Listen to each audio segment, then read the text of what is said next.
Graça e a paz de Jesus.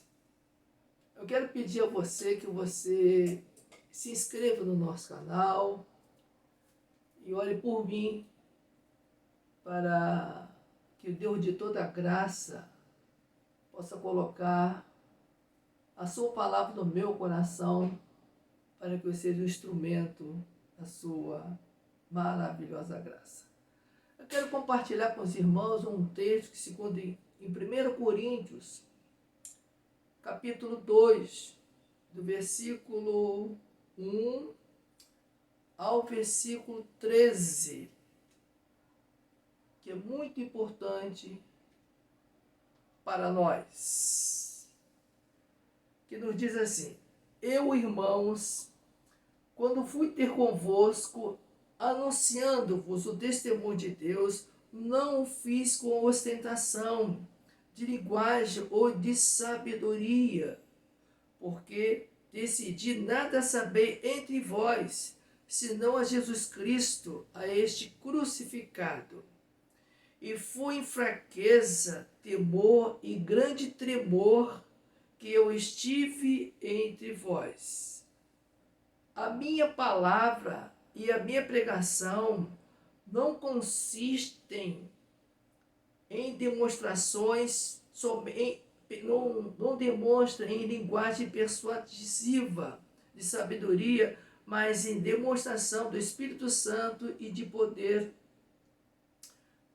para que a vossa fé não se apoiasse em sabedoria humana, e sim no próprio poder de Deus. Entretanto, expomos a sabedoria entre os mais experimentados, não porém a sabedoria deste século, nem a dos poderosos dessa época, porque se reduzem a nada. Mas falamos a sabedoria de Deus em mistério, outros ocultos, o qual Deus preordenou desde a eternidade para a nossa glória. Sabedoria é essa que nenhum dos poderosos desse século conheceu, porque se a tivessem conhecido, jamais teriam crucificado o Senhor da glória. Mas, como está escrito, nem olhos viram, nem ouvidos ouviram, nem jamais penetrou em coração humano o que Deus tem preparado para os que o amam. Mas Deus nos revelou pelo Espírito, porque o Espírito a todas as coisas prescruta, até mesmo as profundezas de Deus, porque qual dos homens sobre as coisas do homem, senão o seu próprio Espírito, que nele está? Assim também as coisas de Deus, ninguém as conhece, senão o Espírito de Deus. Ora, nós não temos recebido o Espírito do mundo, e sim o Espírito que vem de Deus, para que conheça o poder de Deus, nos foi dado gratuitamente. Disto também falamos, não em palavras ensinadas por sabedoria humana, mas ensinada pelo Espírito, conferindo coisas espirituais com espirituais. Amém. A igreja de Corintos se colocava entre uma província da Grécia,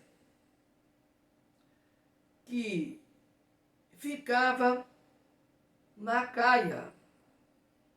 Ela era uma acrópole, que significa uma cidade alta, que desciam 1000 profetisas, prostitutas, para vender o seu corpo à imoralidade. Quando Paulo escreve essa carta, existiam alguns grupos na igreja. Havia partidarismo na igreja. Uns falavam, eu sou de Apolo, eu sou de Cefa, mas o apóstolo Paulo falou, eu sou de Cristo. E o texto que acabamos de ler nos fala de um homem que tem a vitória espiritual em tempos complicados. Esse era o apóstolo Paulo. Um homem que amava Jesus, que anunciava Jesus com toda a sua paixão, com todo o seu amor. Paulo é um exemplo de um servo de Cristo que andou pelo mundo inteiro anunciando Jesus Cristo.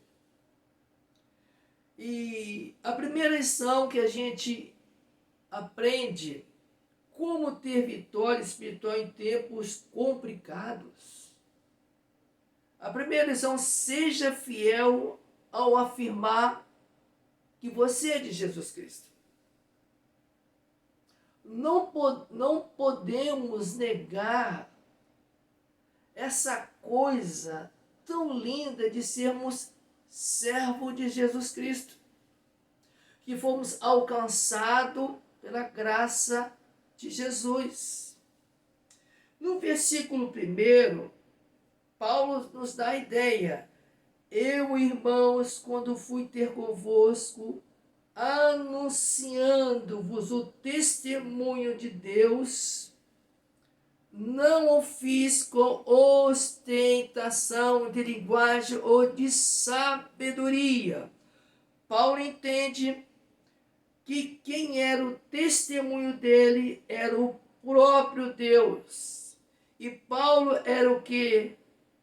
Era fiel ao afirmar que, sendo o testemunho de Deus, ele não fez com ostentação de linguagem ou de sabedoria, mas ele fez sim numa revelação de Deus no Espírito, para afirmar, para testificar que as palavras deles eram palavras que emanavam do trono da graça de Deus. Já no versículo de número 2, porque decidi nada saber entre vós, senão a Jesus Cristo, a esse crucificado. Então Paulo aqui, ele está querendo dizer que ele não fazia partidarismo com ninguém. A única coisa que para Paulo era interessante é que ele fosse anunciar somente a Jesus Cristo, porque ele fala assim, decidi nada saber entre vós. Ele quer dizer, ele decidiu somente a saber que Jesus Cristo é o crucificado e aquele que morreu em nosso lugar. E olha só a condição em que Paulo se encontrava. Nos fala o versículo de número 3. Olha só.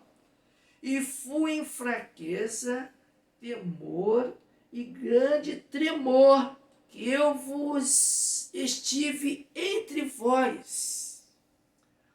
Paulo, vendo o partidarismo da igreja, vendo a imoralidade sendo algo de fama para eles, algo que era uma coisa comum em Corinto. Mas Paulo aqui, ele sente que eu fui em fraqueza, ele foi temor e grande temor. Quem é que não iria sentir-se assim? De saber que na igreja havia partidarismo. Eu sou de Apolo, eu sou de Cefas. E ele teve a ousadia de dizer, eu sou de Cristo. De uma outra maneira, Paulo está querendo afirmar de uma outra maneira assim, olha, não foi vocês que morreram por Cristo. Cristo que morreu por nós. E nós somos o quê? Dispenseiros somente da graça de Deus. E ele fala que foi em fraqueza, temor e grande temor, que o que? Eu estive entre vós, no meio de vós. O meu coração estava atemorizado. O meu coração estava angustiado de ver tanta coisa desconectada com o Evangelho. Irmãos amados, nós vivemos tempos assim. Interessante que as coisas espirituais que estão na palavra de Deus, as pessoas não querem mais ouvir. O certo passou a ser errado. O certo não tem valor. As pessoas vão à igreja com uma finalidade de somente ouvir uma boa mensagem, ouvir uma pregação que é muito linda, mas não mexe com o coração, que não há transformação, que não há mudança de vida, que não há o que choro pelo pecado. Isso é importante quando nós estamos o que? Unidos a Cristo, no amor de Cristo, para que nós como corpo, igreja de Cristo, possamos, juntos com o corpo de Cristo, sentir a presença de Deus, sentir que precisamos mudar, sentimos que é somente na presença de Jesus que somos revivificados, onde há restauração plena. A terceira lição que a gente aprende com esse texto sagrado das Escrituras, a segunda lição, digo, confio no poder do Espírito Santo. O grande pregador Boca de Ouro, Charles Haddon Spurgeon, ele foi um homem que foi acometido por depressões avassaladoras. E quando ele subia no púlpito para pregar, ele já ia se direcionando, Espírito Santo, eu confio em ti, Espírito Santo, tu vais me usar, Espírito Santo, abre os meus lábios para que eu seja o quê? A boca do Senhor falar. E é por isso que ele foi chamado de Boca de Ouro, porque ele pregava compaixão, ele pregava na unção do Espírito Santo, fragilizado, mas é assim que Deus usava para o louvor da sua glória. Então a segunda lição, confie no Espírito Santo. O verso de número 4 a 5 nos diz assim, a minha palavra, a minha pregação não consiste em linguagem persuasiva de sabedoria.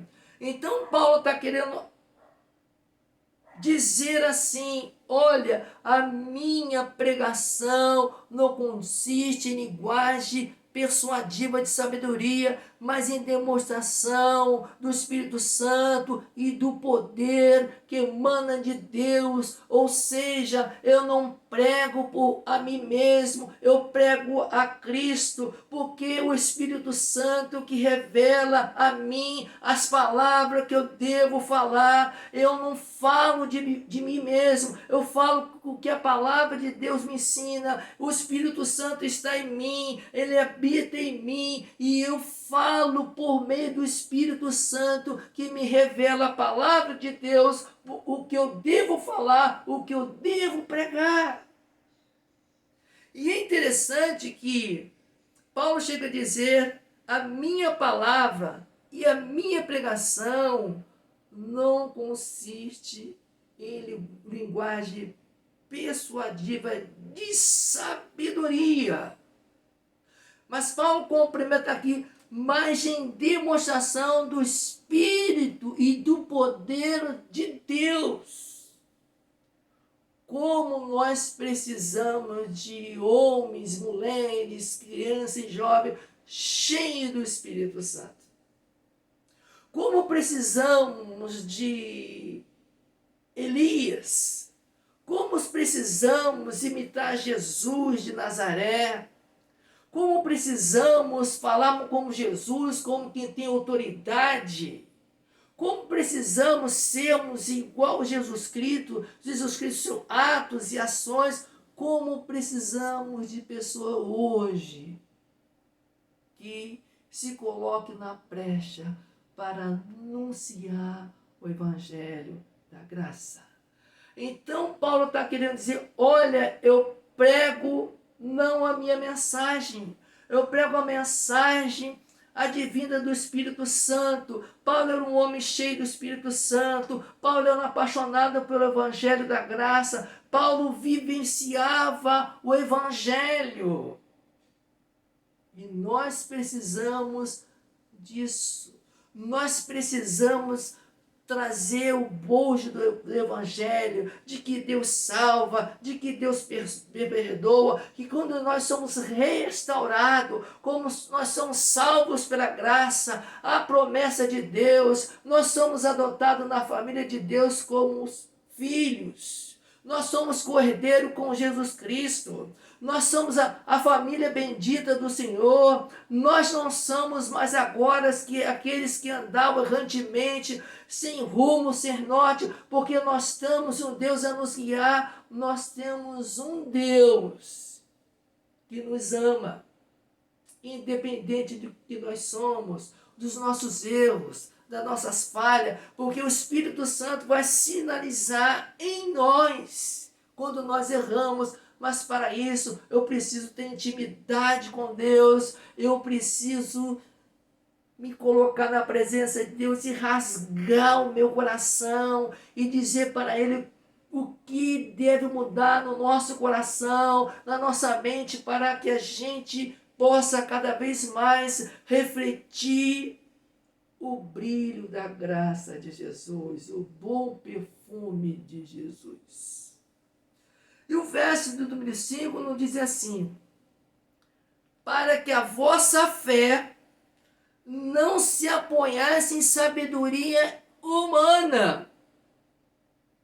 Interessante, porque Paulo fala que ele prega em demonstração do Espírito, no poder que é no Espírito Santo e não dele, para que a vossa fé não se apoiasse em sabedoria humana, e sim no poder de Deus.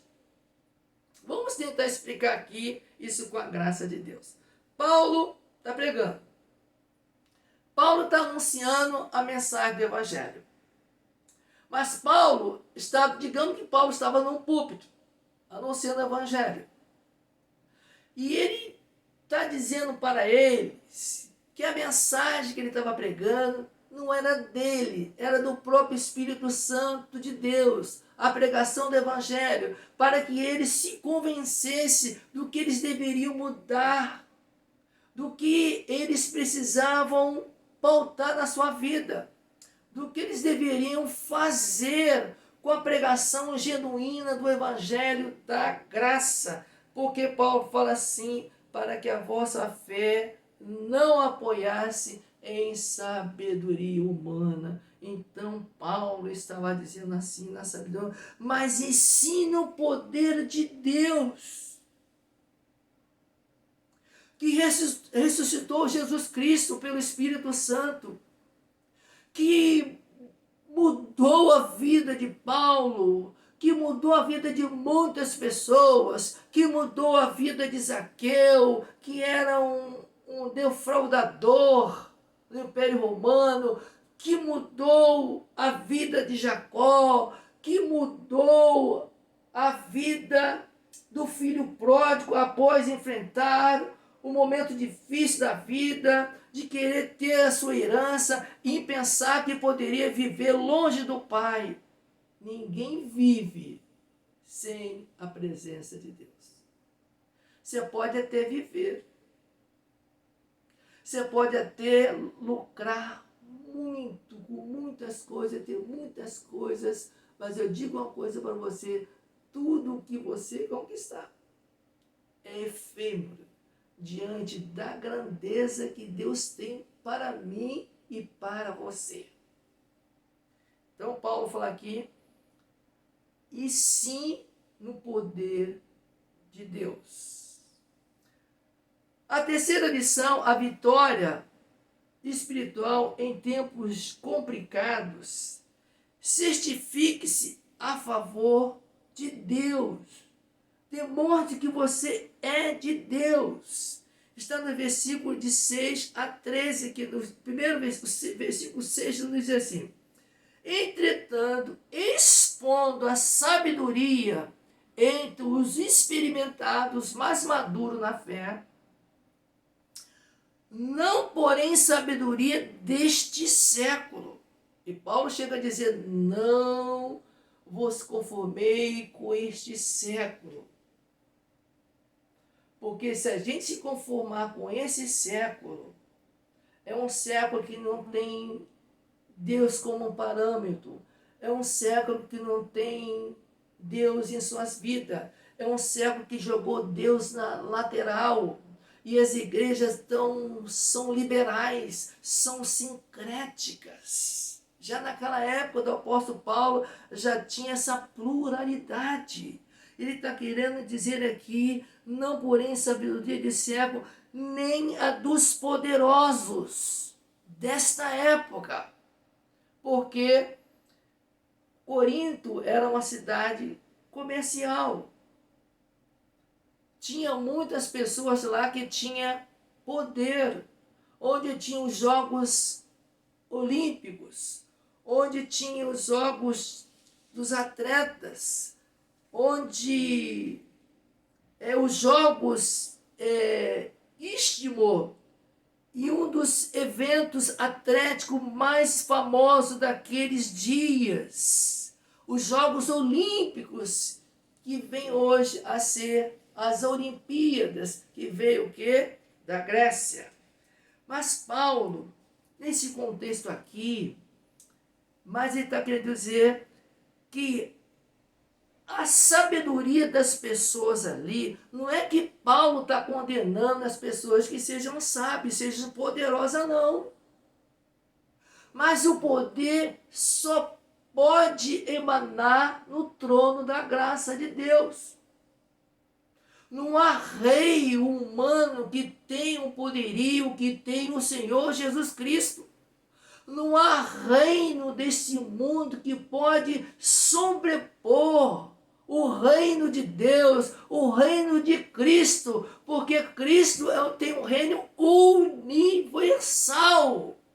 E ninguém pode tomar o reino de Cristo, porque é somente dele, porque ele é o Deus de toda graça, ele é o Deus que do nada criou todas as coisas para o louvor da sua glória.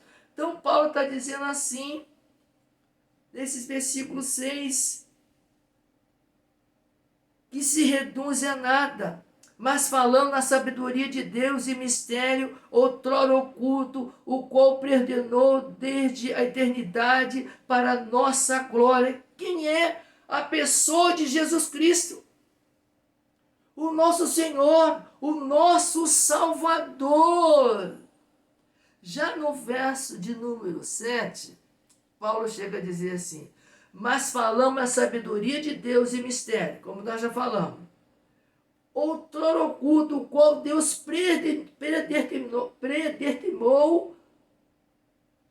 para a eternidade, para a nossa glória. E o verso 8 nos diz assim: sabedoria essa que nenhum dos poderosos desse século conheceu, porque se tivesse conhecido, jamais teriam crucificado o Senhor da glória. Era um mistério. Ninguém pode entender o próprio Deus, a não ser que o Deus se revele a ele. As pessoas podem ser muito poderosas, as pessoas podem ter muita inteligência, as pessoas podem realmente ver as coisas e ter o tino de entender, mas ninguém pode entender a Deus a não ser através de uma revelação da graça de Deus, transformando a pessoa em uma nova criatura em Cristo, tirando ele de um vil caminho e o colocando ele num caminho de bênção, de provação, mas que ele terá a presença de Deus eternamente. E eu gosto muito de uma linguagem que Paulo usa em Efésios capítulo 4, que ele fala: seja digno. Digno no grego é um sinal de sermos colocados na balança. Sermos colocados na balança. Em outras palavras, eu preciso rever de vez em quando a minha vida espiritual.